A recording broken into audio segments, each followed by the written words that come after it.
ఈరోజు మన guest BJYM జిల్లా కార్యదర్శి దన్నోజీ నరేష్ చారి గారు మన స్టూడియోకి వచ్చారు.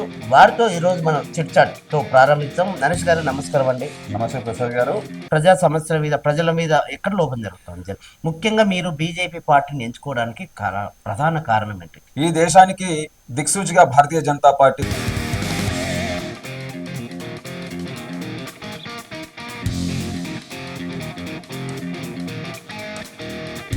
భారతీయ జనతా పార్టీ అగ్రకులాలకే ఎక్కువ పెద్దపీట వేస్తుంది, చిన్న కులాల వాళ్ళని తక్కువ చూస్తుంది. ఒక మంత్రి జూపల్లి కృష్ణారావు గారు తన ప్రెస్టేజ్ ని కాపాడుకోవడానికి ఎంతకైనా తెగించి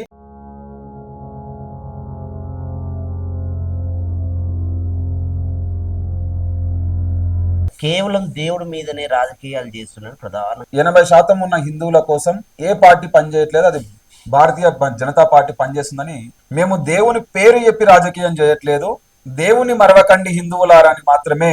దేనికోసం గోమాతని కోస్తున్నారు, ఎవరి పర్మిషన్ తీసుకొని గోహత్య చేస్తున్నారు. హిందూ పండుగలకు వినాయక చవితి కావచ్చు, దసరా కావచ్చు, ఆంక్షలు ఎందుకు విధిస్తా అన్నారు?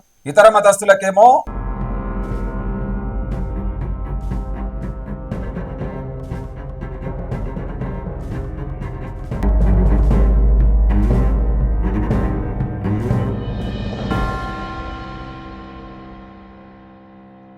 సుదీర్ఘ రాజకీయ జీవితంలో ఎన్నో ఆటుపోట్లను ఎదుర్కొన్న వ్యక్తి ఆచార్య గారు. ఒక పార్టీ ఓడిపోవడానికి ఒక వ్యక్తి కారణం అంటే నేను నమ్మనండి. గడిచిన ఎలక్షన్లలో నోటాకి ఎక్కువ ఓట్లు పడ్డాయి. డంకా బాజాయించి క్లియర్ గా చెప్తా ఉన్నాం, తప్పకుండా మీరన్నది 100%